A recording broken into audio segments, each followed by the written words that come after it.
నేను పొలం పండించేటప్పుడు నా పూర్వీకుల్ని గుర్తు చేసుకుంటాను.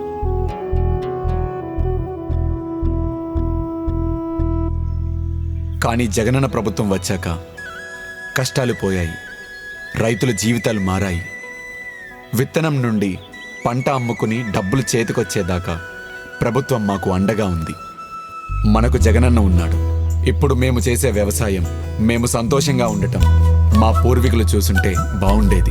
రైతు భరోసా 30,985.29 కోట్ల ప్రాజెక్ట్ మరియు 52.38 లక్షలు రైతులకు లాభం. అక్షరాల 13,500 రూపాయలు ఒక్కొక్క రైతు లాభం పొందారు. వైఎస్ఆర్ ప్రభుత్వం వ్యవసాయ రంగంలో కొత్త చరిత్ర రాస్తోంది. మా నమ్మకం నువ్వే జగన్.